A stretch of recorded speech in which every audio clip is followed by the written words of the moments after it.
On rentre pas là-dedans, les deux dans le nez, en disant j'ai jamais pensé à ça.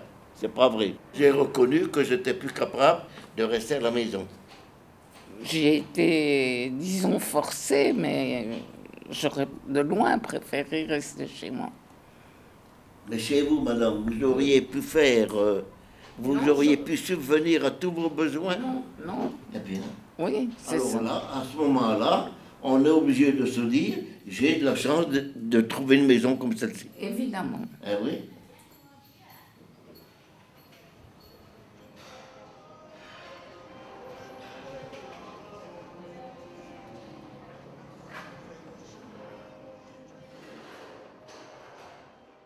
Quel âge avez-vous maintenant? 90. Oh. Ah, vous êtes jeune. Oui. Vous, madame? Je crois Moins. 86. Non, 8. Ah, 88. 88. Vous êtes jeune. On est, oui. 94. Oula. 94. Oui. Vous êtes jeune. Mais j'étais tellement jolie dans le temps. Et maintenant, je ne me plais pas du tout. Il n'y a pas de vous, madame Polski. Vous ne On est tous passés par là. C'est vrai. Ben, on passe tous par là. On dit qu'il est beau. Oui, mais on Oui. oublie de dire qu'il est jeune. Je ne sais pas photogénique, mais... oh. J'ai un ange gardien qui veille sur moi tous les jours. Il me dit où je dois aller. Il m'empêche d'aller où je ne dois pas aller. Je lui fais confiance. Bien sûr, je l'aide aussi un peu. Hein. Je fais le boulot. J'avais 5 ans. Je suis originaire du Cameroun. Et je suis volontaire à Coup de Poste.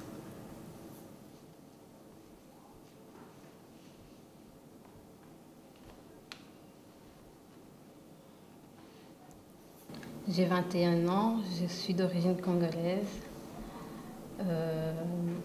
J'aime bien danser, j'aime bien dessiner, faire des autoportraits. Je trouve que mes cheveux ne ressemblent à rien et j'ai un vaisseau qui a pété dans l'œil qui me dérange à chaque fois que je le vois. Mais sinon, pour le reste, j'ai un visage comme d'habitude. Donc ça va. J'ai enseigné une très grande partie de ma vie. J'ai adoré.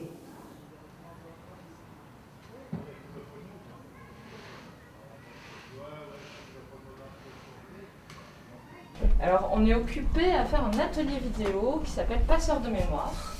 C'est dans le cadre de l'émission Coup de pouce, qui est une émission de Télé Bruxelles, où là on travaille sur l'intergénérationnel, les échanges entre les personnes âgées et les jeunes qui se sont mis à la technique aujourd'hui.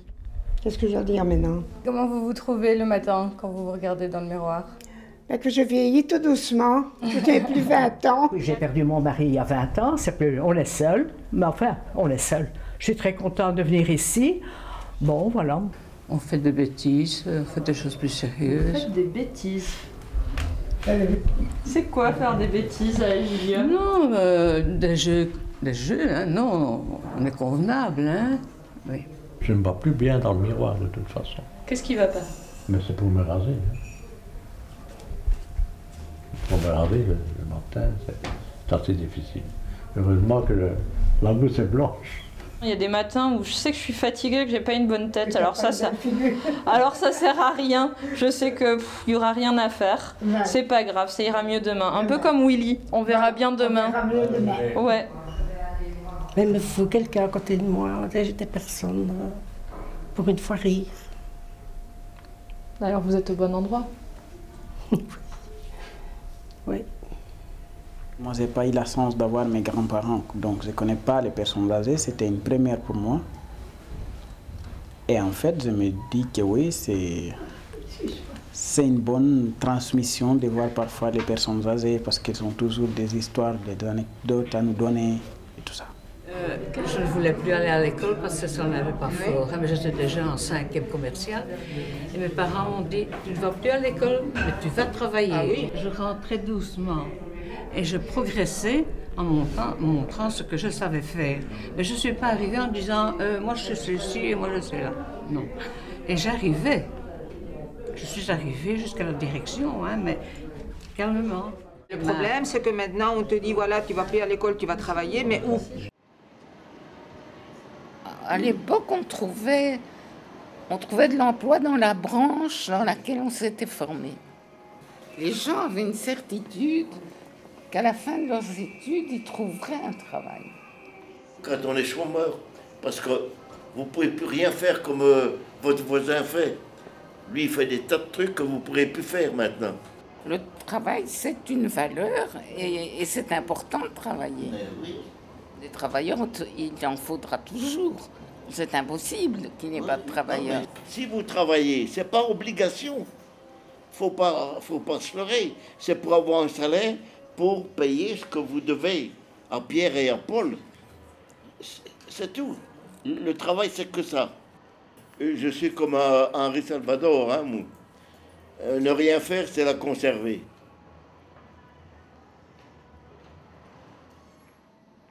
Je suis jeune. Je suis bien. J'ai connu meilleur. J'ai mal au dos. Je me demande comment je serai vieux. Si j'aurais une canne. Si j'ai oublié quelque chose. Si je vieillirai en Belgique. J'espère que ça sera mieux demain. J'espère que je rirai toujours. Que serai-je quand je serai vieux? Je serai peut-être fatiguée. Je n'irai pas en maison de repos. Je rentrerai en Afrique. Je serai toujours amoureuse. Je rêverai encore. Je me sentirai jeune. Je n'aurai peur de rien, et surtout pas du monde. Je crois que la liberté qui existe maintenant dans la jeunesse est conforme à l'évolution des mœurs. Hein. J'ai jamais eu l'impression, même maintenant quand j'y prends, d'être bridé. Je me suis toujours senti libre. Parce que notre liberté était assez limitée. Mais on se trouve bien là-dedans. Ce que vous ne connaissez pas, vous ne pouvez pas l'envier. Alors que maintenant, on ne peut plus vivre avec la liberté qui me suffisait. J'ai pas souvenance d'avoir eu des grandes conversations comme je crois les jeunes ont maintenant avec leurs parents. Beaucoup de choses étaient tabous. Le sexe, l'amour, ça, rideau. Hein. Je ne vois pas la différence par rapport à aujourd'hui. À 20 ans, jamais j'aurais parlé d'amour, de sexe à mes parents, et ma femme, pas plus non plus, avec les siens. Vous le faisiez. D'amour, oui, de sexe, non. C'est pas si facile que ça de parler d'amour et de parler de sexualité, même à notre âge et même si on est une génération complètement libérée, émancipée, parce qu'il y a la pudeur, il y a la peur, parce que c'est pas facile de dévoiler ses sentiments. J'ai rencontré mon Italien à 18 ans, dans un dancing. Il nous appelait pour boire et moi je voulais pas. Ma soeur dit, mais c'est un étranger. Je dis, je m'en fous, il paye à boire et c'est tout. Et c'était le bon. Maintenant ils se marient, ils divorcent. Donc c'est plus l'amour comme avant, je trouve. C'était mieux avant. Pour vous, c'était mieux avant, parce que les couples tenaient mieux? Oui. Ah, c'était beaucoup mieux que maintenant. Et c'était dû à quoi? J'ai 3 filles, 3 divorcées. Qu'on acceptait de l'autre. Ben Ce oui. sont 2 personnes. On se tenait là. Et ça tient, enfin quand on voit les jeunes maintenant, ils tiennent le coup 2-3 ans. Et c'est-à-dire qu'il faut faire des concessions. Moi je me suis mariée quand j'avais 20 ans, mon mari en avait 40, ça n'a pas tellement d'importance, mais quand même ça faisait une différence. Mais on a élevé nos enfants, on voulait des enfants, bon 2, on en a eu 2, hein. Et après on a continué, toujours dans du simple, mais à se construire son petit bonheur et qu'on a apprécié.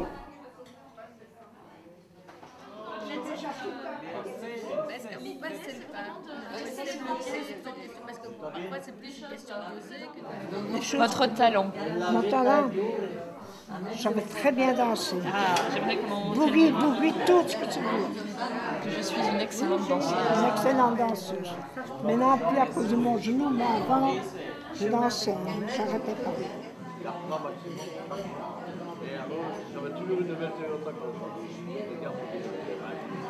Aujourd'hui, nous fêtons la fête nationale belge, malgré que c'est la française. Oui, en plus, oui. Et donc, nous allons faire chanter en écoutant la Brabance. On ne doit pas se lever. Le roi, la loi, la liberté. C'est le roi, la loi, la liberté. C'est le roi, la loi, la liberté. Bien sûr, chantez!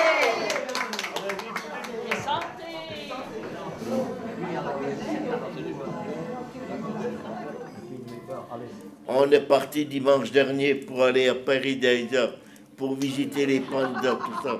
On les a vus, mais tout juste. Pourquoi? Parce qu'on s'est bien amusé à la brasserie, on s'est tapé un gueuleton maison, ben voilà. Ça, c'est un bon bonheur. Les pandas, ben je m'en balance, je les verrai une autre fois. J'ai un petit trottin,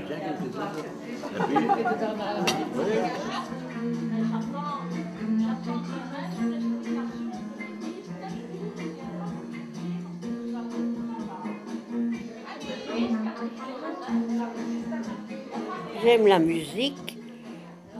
J'ai parfois bien regardé les pieds des danseurs.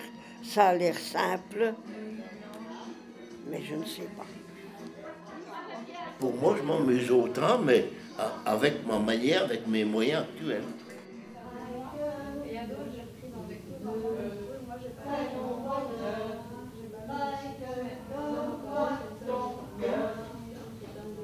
J'imaginais ma vie comme une vie utile. Si j'avais des enfants, de leur transmettre l'idée qu'il fallait qu'eux-mêmes essayent d'être utiles à la société. La chose pour savoir diriger sa vie, c'est d'avoir un idéal. Où on va, ce en quoi on croit, ce en quoi on ne croit pas. Si c'est par exemple, vous mourrez demain, on vous met dans un trou et puis on n'en parle plus, je ne vois pas pourquoi qu'on est en train de parler aujourd'hui. On perd son temps. Mais si il y a quelque chose qui reste, qui peut-être fera un nouveau monde ailleurs, alors là, ça devient intéressant de se battre pour ce point-là.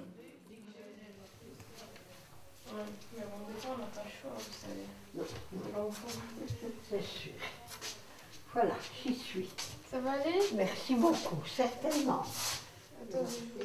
Selon les moyens qu'on a, selon la profession qu'on fait, c'est vrai, chacun, avec ses capacités, eh bien, essaye de transmettre ce qui reste. Ça peut être un très grand dignitaire, ça peut être le plus petit des balayeurs de la rue. Leurs avis sont bons à prendre. Maintenant, il est vrai que la jeunesse a beaucoup de tentations qui l'éloignent un petit peu des principes fondamentaux, je dirais.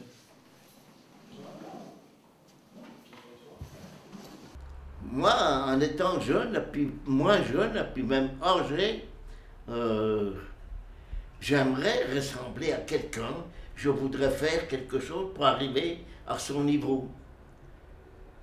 Mais vous, apparemment, non. C'est votre avenir professionnel, je ne sais pas. Qu'est-ce qui vous fait aimer de vivre? Vous aimez vivre au moins? Oui, j'aime bien vivre. Oui? Ma vie n'est pas si mal que voilà, je me bats toujours, je me bats chaque jour voilà, pour forger mon destin. Notre époque maintenant, c'est différent. Je ne sais pas si c'est la plus meurtrière de toute l'histoire, mais comment se fait-il que si on est si évolué, voilà, si avancé, voilà, il y a toujours des trucs horribles qui arrivent comme le génocide de Rwanda. Vous avez connu une époque, elle avait ses avantages et je suppose aussi qu'elle avait des inconvénients. Nous aussi c'est pareil, sauf que nous, notre époque est déjà très amorale et très stressante. Il y a trop d'inégalités, trop d'injustices et trop de massacres qui se passent dans le monde. Oui. Quand c'est comme ça, c'est un peu normal que quelqu'un puisse se réfugier dans une bulle. C'est à nous de prendre les choses en main. Je crois que l'avenir dépend de ce que nous faisons maintenant. Ah oui, oui. On peut influencer Oui, notre avenir, on peut changer le cours des temps. Vous n'allez pas me dire que vous pensez à réaliser une belle chose pendant que vous écoutez un rappeur quelconque. Vous écoutez les paroles qu'il dit. Vous ne vous dites pas, tiens, ce soir j'ai un rendez-vous, je dois assister à une réunion. Non, vous êtes dans votre musique, vous n'êtes pas ailleurs. Qu'est-ce qui vous permet d'affirmer ça? Alors, et si c'était vrai? Alors, à quoi sert votre casque en vélo? Non, mais ça peut m'aider à me détendre. Le casque peut m'aider à me détendre, ça peut m'aider à cogiter, voilà, ça peut apaiser mon esprit. Oui, alors oui. Ça peut l'éveiller, ça peut. Voilà. Donc, il faut pas être. Ce que je veux dire, c'est qu'il ne faut pas être si catégorique. Quand vous voyez quelqu'un faire quelque chose, il ne faut pas en déduire qu'il est comme ça, il est comme ça. Parce que vous ne savez pas d'où il vient, vous ne savez pas ce qu'il a dû affronter. Non, puis je ne sais surtout pas où il va. Voilà, vous voyez. C'est ça que vous devez savoir. Oui, c'est ça, donc c'est important pour moi. Il me semble qu'il y a quelque chose qui nous sépare des jeunes. Vous avez accéléré, nous, on n'a pas pu suivre. Mais dans des détails, hein, dans tout, vous allez parler mots n'importe quoi. Moi, dans le temps, quand j'avais les bretelles, je ne les mettais pas là. Mais mes bretelles étaient au-dessus. Le monde joyeux. Le monde stressant. Le monde sourit. Le monde qui change. Le monde qui évolue. Le monde qui est unique. Il tourne. Le monde est fou. Le monde ne m'inspire pas. Le monde n'est qu'une poussière dans l'univers. Le monde se prend bien la tête. Le monde est vieux. Il est arc-en-ciel. Le monde est beau. Le monde prend fin. Le monde est rond. Le monde est monde.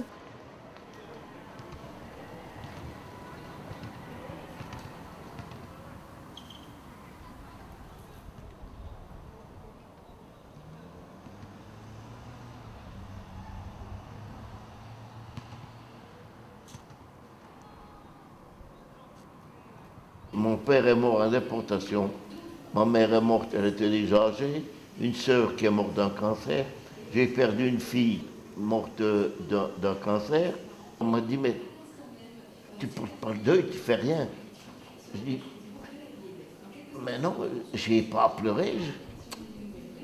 Je me demande toujours qu'est-ce que ça veut dire faire son deuil. Dans la perte d'une personne, c'est de savoir qu'elle m'a apporté beaucoup du temps de son vivant et que je porte en elle toujours ça, ces moments, toute l'instruction. Et même si c'est quelqu'un d'assez plus ou moins éloigné, les moments qu'on a passés ensemble, oui. Je les ai reçus et je les ai en moi et je vais continuer à les partager avec d'autres. Je ne sais pas de quelle manière parce qu'ils seront mélangés aux miens, mais on continue à faire vivre les personnes par les valeurs, par les idées, par les connaissances et par tout un tas de choses. Et du coup, la vie continue, même après une personne. Et ça aide beaucoup de dire ça. Votre logique est bonne, parce que vous vous basez sur des faits réels. Moi, ma logique semble mauvaise, parce que on va parler, c'est sur des mystères, sur ce qu'on m'a dit. Et alors, quand je pense à tout ça, je me dis, ah ben t'es bien mon vieux, tu crois tout ça, ça va peut-être t'arriver, tu vas la voir la lumière un jour. Mais je suis content, je suis content. Et j'ai peur de rien. Chaque jour qui passe que je me lève, je suis content de me réveiller. Je suis content de m'endormir. Réveiller pour faire quelque chose, dormir après ce que j'ai fait. Et je vis mes journées, elles sont assez monotones. J'ai vécu des journées beaucoup plus, comment que je vous dirais, beaucoup plus, pas travailler, non, mais beaucoup plus actives. Mais c'était avec mon âge. Hein.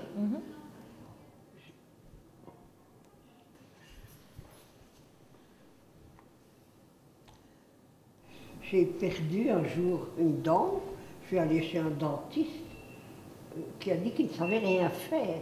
Il m'a dit très poliment, Madame, vos dents ont votre âge. J'ai compris. Eh bien, j'attends. Je rappelle, je suis chrétienne, et je rappelle de temps en temps à Dieu que ce serait tellement mieux au ciel qu'ici, mais apparemment, il n'est pas d'accord. L'amour et l'espoir restent toujours éternels, quoi.